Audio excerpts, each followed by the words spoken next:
మీ ఎలాంటి వ్యాపార ప్రకటనలకైనా వెంటనే మా ఛానల్ సంప్రదించండి. ప్రస్తుతం మనతో పాటు ప్రముఖ ఆధ్యాత్మికవేత్త, జ్యోతిష్య వాస్తు పండితులు, లలితాదేవి ఉపాసకులు బ్రహ్మశ్రీ నానాజీ పట్నాయక్ గారు ఉన్నారు. గురువుగారితో మాట్లాడేద్దాం. నమస్కారం గురుగారు. శ్రీమాత్రే నమః. గురుగారు, జనవరి మాసం విశేషంగా వృశ్చిక రాశి వారి పరిస్థితి ఏ విధంగా ఉంటుంది? ఎటువంటి జాగ్రత్తలు తీసుకోవాలి ప్రజెంట్ ఉన్న మాసం? కాంపిటీషన్కి ఏదైనా పెట్టిన పేరు ఉందంటే వృశ్చికమేనండి. వృశ్చికం వారికి ఉండే కాంపిటీషన్ కానీ, వృశ్చికం వారు కష్టపడే తీరు కానీ, వృశ్చికం వారు ఇప్పుడు చూడండి, మనం ఉన్నాం అనుకోండి, ఉదయం నుంచి సాయంత్రం చేసిన తర్వాత సాయంత్రం నిద్రపోవాలి. ఆయన వాళ్ళు అలా కాదు, 1-2 days కంటిన్యూస్గా ఏదైనా పని పట్టుకుంటే నిద్రపోకుండా చేయగలరు.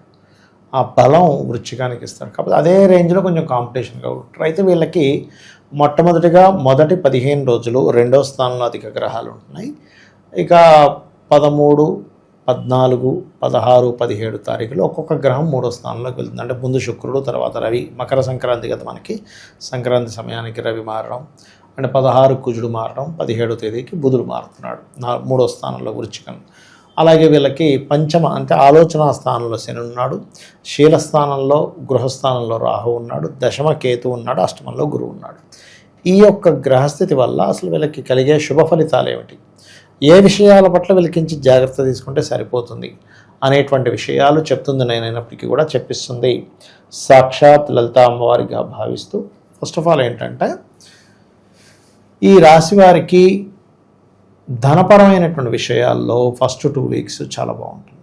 మరి 2 weeks తర్వాత ఏంటంటే గ్రహాలు మారిపోతున్నాయి కదా, అంటే ధనపరంగా ఇబ్బంది వస్తుందని కాదు, వీళ్ళకి ప్రయాణాలు ఎక్కువగా ఉండడం, ఇంట్లో తక్కువగా బయట ఎక్కువగా ఉండడం, ఇల్లు మారడం, కొన్ని కొత్త అగ్రిమెంట్స్ చేయడం, కొన్ని విషయాలు ధైర్యంగా కొన్ని స్టెప్స్ తీసుకుని, ఎందుకంటే 3లో గ్రహాలు ఉన్నప్పుడు ధైర్యంగా కొన్ని నిర్ణయాలు తీసుకుంటారు. కాకపోతే ఈ నిర్ణయం తీసుకునేటప్పుడు మాత్రం పంచమంలో రాహు ఉన్నాడు కాబట్టి స్లోగా తీసుకోకండి. ఆలస్యం అమృతం విషం అనేటువంటి విషయాన్ని ఇక్కడ వీళ్ళు గుర్తుపెట్టుకోవాలి. ఎందుకంటే మనకి పంచమ స్థానంలో శని ఉన్నప్పుడు ఏమవుతుందంటే, ఒక విషయం చెప్పినప్పుడు సరే చూద్దాంలే చేద్దాంలే అలాగ మనం పెండింగ్ పెట్టేస్తాం. ఆ అవకాశం కాస్త చేజారిపోతుంది. కాబట్టి ప్రాపర్ టైం, ఓకే నేను ఈ 1 dayలో చెప్పాలి, 2 daysలో చెప్పాలి, అలానే స్పీడ్గా చెప్పండి అని చెప్పట్లేదు, టైం తీసుకోండి, కానీ ఈ విషయంలో జాగ్రత్తగా ఉండాలి. 4వ స్థానంలో రాహు తన స్వనక్షత్రంలో ఉన్నాడు. ఇక్కడ మనం గుర్తించాల్సిన విషయం, ఉన్నప్పుడు విదేశాలలో PR గ్రీన్ కార్డ్ హోల్డర్స్ అవ్వడానికి, అక్కడ ఏదైనా ఒక సంస్థ, ఇక్కడ నుంచే చూడండి, కొంతమంది విదేశాలు USలో కూడా ఒక సంస్థ పెడుతున్నామండి అంటారు. కొంతమంది బట్టల షాప్ వాళ్ళు కూడా అక్కడ కూడా ఒక సంస్థ ఉంటుంది. అలాగా ఉండేటువంటి వారు, అలాంటి ప్రయత్నం చేసేటువంటి వారికి చాలా బాగుంటుంది. ఆన్లైన్లో సెర్చ్ చేసుకోండి మీకు ఏదైనా గృహం కావాలంటే. ఎందుకంటే 4వ స్థానంలో రాహు ఉన్నప్పుడు మనం ఒక్కోసారి ఎలా ఉంటుందంటే, ఆన్లైన్లో సెర్చ్ చేస్తే తొందరగా దొరుకుతాయి. మ్యాజిక్ బ్రిక్స్ రకరకాలు ఉంటాయి కదా, నో బ్రోకర్ చాలా ఉన్నాయి. మనకి ఆన్లైన్లో కొనుక్కోవాలన్నా అద్దెకి తీసుకోవాలన్నా ఇది ఆన్లైన్ సెర్చింగ్ అనేటువంటిది బ్రహ్మాండంగా పనిచేస్తుంది. అలాగే ఇంట్లోనే ఉంటూ ఆన్లైన్లో చేసేటువంటి ఉద్యోగాలు కొన్ని ఈ మధ్యకాలంలో వీళ్ళకి ఏర్పడతాయి. ఎందుకంటే వృత్తి స్థానం అనేటువంటి ఉంటుంది. ఆ వృత్తి స్థానంలో కేతు ఉన్నాడు కాబట్టి ఉన్న ఉద్యోగం మానేయాలి, అబ్బాయి నేను చేయలేనులేండి. ఒక టైంలో చూడండి, మనిషికి వెక్స్ అయిపోతాడు కొన్ని విషయాల్లో. ఆ రకంగా వెక్స్ అయ్యి నాకు ఇది వద్దు, నేను ఇంకో దానిలోకి మారిపోతాననే ఆలోచనలు వీళ్ళకి పెరుగుతూ ఉంటాయి. అదేవిధంగా మరి గణపతి యొక్క ఆరాధన ఎక్కువగా చేయడము, ఓం మాణిక్య మకుటాకార జానుద్వయ విరాజితాయ నమః, ఇవి 2 కూడా వీళ్ళకి ఉద్యోగ సంబంధించినటువంటి విషయంలో మంచి ఫలితాలు ఇస్తుంది. కాకపోతే వీళ్ళకి ఈ జనవరి మాసంలో 15 తర్వాత మాత్రం కొంచెం వీరికి ఉద్యోగ సంబంధించినటువంటి విషయంలో మార్పులు గోచరిస్తున్నాయి. ఇంకా అలా కాదండి, నేను వెళ్తున్నాను తప్పట్లేదు, వెళ్ళాల్సి వస్తుంది, కానీ అక్కడ వెళ్ళాక ఏదో తెలియని విరక్తి వైరాగ్యం ఉండబుద్ధి కావట్లేదు అన్నప్పుడు మీరు ఇంట్లో నుంచి చేసినా లేకపోతే ఆఫీస్కి వెళ్ళి చేసినా, వీళ్ళు ఏదైతే టేబుల్ మీద కూర్చుంటారో వాళ్ళకంటూ ఒక టేబుల్ ఉంటుంది కదా, ఆ క్యాబిన్లో వాళ్ళు చిన్న గణపతి బొమ్మ పెట్టుకొని ఒక్కసారి గణపతిని స్మరించుకొని చేసినట్లయితే ఆటంకాలు రావు. లేకపోతే ఏమవుతుందంటే, దశమస్థానంలో కేతు సంచరించేటప్పుడు మానేయడము మారిపోవడాలు ఇవి పక్కన పెడితే, వీళ్ళు చేస్తున్న ఏదైనా పని మధ్యలో కరెక్ట్ అయిపోవడం, మళ్ళీ అది వాళ్ళకి చెప్పినా నమ్మకపోవడం, పోయింది మళ్ళీ చేస్తున్నానంటే, ఇలాంటి మిస్కమ్యూనికేషన్స్ వస్తాయి. సో అదొకటి చూసుకోవాలి. సంతానాన్ని విదేశాలకు పంపించే ప్రయత్నం అయితే ఫలిస్తుంది.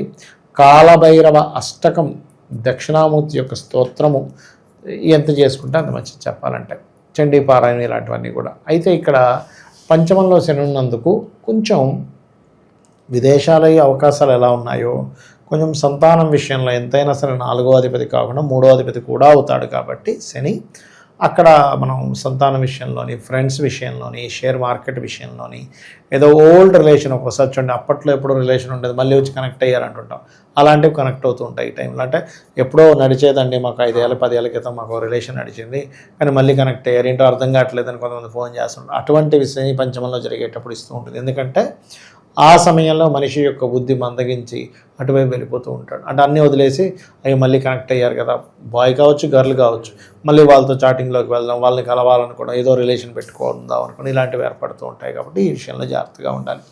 అదేవిధంగా కాస్త మరి ఈ మాసంలో ఏదైనా వివాహ సంబంధించిన ప్రయత్నాలు చేయొచ్చా ఏంటంటే, ఈ మాసంలో అంత అనుకూలంగా అయితే లేదు చెప్పాలంటే ఆ వివాహం విషయంలోని. అండ్ అదేవిధంగా అష్టమంలో గురువు ఉన్నాడు కాబట్టి కొంచెం ఇన్సూరెన్సెస్ రిలేటెడ్ సంబంధించినవి పెండింగ్ పెట్టకండి. అదేవిధంగా గమనించినట్లయితే ఇన్సూరెన్స్ ఒకటి పెండింగ్ పెట్టద్దు. తొందరపడి షేర్ మార్కెట్లో ఇన్వెస్ట్మెంట్స్ చేయకూడదు చెప్పాలంటే. మంగళవారాలు కానీ ఆదివారాలు కానీ జాబ్ మారే ప్రయత్నం మాత్రం అసలు చేయకూడదు. ఎందుకంటే మంగళవారం ఇక్కడి నుంచి ఇంకో దాంట్లోకి మారిన మంగళ ఆదివారాలు ఇప్పుడు అనుకూలించే ఇప్పుడుండే పరిస్థితుల్లో అది చూసుకుంటూ వీళ్ళు దక్షిణామూర్తి స్తోత్రం వినడం కానీ, కాలభైరవ అష్టకం వినడం కానీ చదివినా కానీ మంచి ఫలితాలు ఉంటాయి వీరికి. ఇంకా విశేషంగా ప్రజెంట్ ఉన్న గ్రహస్థితి బట్టి ఎటువంటి పరిహారాలు, ఎటువంటి ఆలయాలకు వెళ్ళొస్తుంటే బాగుంటుందంటారు? ఒకటేనండి, వీళ్ళకి చతుర్థ దశమ స్థానాల్లో అంటే మనస్థానము, వృత్తి స్థానాల్లో రాహుకేతువులు ఉన్నారు కాబట్టి వీలైనంత మటుకు వీళ్ళు కాళహస్తికి వెళ్ళి రావచ్చు.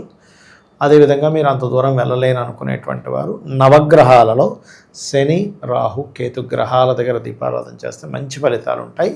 మరి ఫైనాన్షియల్గా బాగుంది కానీ ఎక్కడో చిన్న ఘర్షణ కూడా ఉందనుకున్నాం కాబట్టి ఓం నవవిద్రుమ బింబశ్రీ న్యక్కారి రతనచ్చదాయ నమః మంత్రం చేసుకుంటే సరిపోతుంది. గురుగారు, ఈ ఓవరాల్ 2026లో గ్రహస్థితి కాస్త ఇబ్బందికరంగా ఉంది అని అంటున్నారు. మరి ఎటువంటి పరిణామాలు జరగబోతున్నాయి అంటారు ఓవరాల్గా? యాక్చువల్గా 2025 నవంబర్ ఎండింగ్ డిసెంబర్ నుంచి ప్రారంభం అయిందండి గ్రహస్థితి. దీనివల్ల ఏంటంటే ఫస్ట్ ఆఫ్ ఆల్ మనకి ఎయిడ్స్ ప్రబలుతుంది బాగా, హెచ్ఐవి అనేది పెరిగిపోద్ది, బాగా విపరీతంగా పెరుగుతుంది. అది కొంచెం జాగ్రత్తగా ఉండాలి. స్త్రీ పురుషులు సాంగత్యం కలిసేటప్పుడు అది జాగ్రత్తలు తీసుకోవాలి, తప్పదు. అలాగే రెండవది ఏంటంటే గాలి ద్వారా వచ్చేటువంటి కొన్ని ఇన్ఫెక్షన్స్ రెస్పిటరీ సిస్టమ్ మీద, ఊపిరితిత్తుల మీద ప్రభావం చూపించనుంది. సడన్గా గాలివాన ఎక్కువ అవ్వడం, కొన్ని మత కల్లోహాలు ఏర్పడడం, ఒకరి మీద ఒకరు కేసులు పెట్టడం, సినిమా మూలంగా కేసులు ఏర్పడడం. ఇప్పుడు మనకి ఈ అఖండ కూడా రిలీజ్ అవ్వబోతుంది కాబట్టి అఖండ మూవీ మూలంగా కూడా కొన్ని ఏదైనా కేసెస్ ఏర్పడడం, గొడవలు ఏర్పడడం, కొన్ని ఆటంకాలు ఏర్పడడం, ఇట్లాంటివి జరగనున్నాయి. అంటే ఏం లేదు, ఒక మతం వాళ్ళు వ్యతిరేకించడం, అంటే ఇంత వీళ్ళ సనాతన ధర్మాన్ని ఇంత గొప్పగా చూపించేస్తున్నారు కుళ్ళు బుద్ధితో ఎవడో ఏదో ఇచ్చేయడం, అట్లాంటివి కూడా ఉంటుంటాయి. అది పర్టికులర్గా. అలాగే మరొక విషయం ఏంటంటే ఇక్కడ కొంచెం గాసిప్స్, అంటే మనం ఏ తప్పు చేయకపోయినా, ఎందుకంటే మిథున రాశిలోకి వస్తున్న గురువు కదా, అక్కడ వక్రించిన గురువు కదా, వక్రించిన కూడా వక్ర సంబంధించిన ఫలితాలు ఇస్తూ ఉంటాడు. అది కాకుండా గురువు రాశుల్లో ఉండే ఈ 2 గ్రహాలు కూడా ఏం చేస్తుంటాయంటే అక్కడ మనం ఏమీ అనకపోయినా అన్నాడనే ఒక మాట రావడం, తద్వారా అనవసరమైన ఘర్షణలు, అనవసరమైన గాసిప్స్, అనవసరమైనవి. అందుకని ఏంటంటే వీలైనంత మట్టుకు రాజకీయ నాయకులు కానివ్వండి, సినిమా ఫీల్డ్కి వాళ్ళు కానివ్వండి, సమాజంలో ఒక పేరు ప్రఖ్యాతులు ఉన్న వారు కానివ్వండి, ఒక మాట మాట్లాడేటప్పుడు 1కి 4 సార్లు చూసి ఆచితూచి అడుగు వేయాలి. అదేవిధంగా సరిహద్దుల్లో ఈ జల ప్రాంతాలకి, సముద్ర ప్రాంతాలకు దగ్గరగా ఉండేటువంటి వారు, కొంచెం మంచుకొండ ప్రాంతాల్లో లాభాలు పొందేటువంటి ప్రదేశంలో ఉండేటువంటి వారు కాస్త జాగ్రత్తగా ఉండాలి. ఏ దేశం మీద ఇంకో దేశం మీద ఎప్పుడైనా ఏదైనా విమాన సంబంధంగా అటాక్ చేయవచ్చు, ఇది ప్రధానంగా గుర్తుపెట్టుకోవాలి. అయితే ఇది జూన్ వరకు ఈ వాయు సంబంధంగా వచ్చే ఇబ్బందులు ఉంటాయి. జూన్ తర్వాత నుంచి జల సంబంధమైన ఇబ్బందులు ఇస్తూ ఉంటుంది. అయితే ఇక్కడ మనం ఎప్పుడైనా బయటికి వెళ్ళేటప్పుడు మనకి ఎటువంటి ఇబ్బంది కలగకుండా ఉండాలి. సామాన్యం మానవుడు కనుకుంటే వాళ్ళ ఇష్టదైవాన్ని తలుచుకొని వెళ్ళడం చాలా మంచిది, గుర్తుపెట్టుకోండి. అలాగే మరొక విషయం ఏంటంటే చండీ పారాయణం, గోసేవ చేయడం, వీలైనంత మటుకు దగ్గరలో ఉన్న ఆంజనేయ స్వామి కానీ, దుర్గాదేవి కానీ అమ్మవారి ఆలయాలకు వెళ్ళడం వల్ల ఎవరికి వారు రక్షింపబడతారు, అమ్మవారి అనుగ్రహంతో రక్షింపబడాలనే మనస్ఫూర్తిగా కోరుకుంటాం. ఓవరాల్గా వృశ్చిక రాశి వాళ్ళకి జనవరి మాసం ఏ విధంగా ఉంటుందో చాలా బాగా వివరించారు. ధన్యవాదాలు. శ్రీమాత్రే నమః.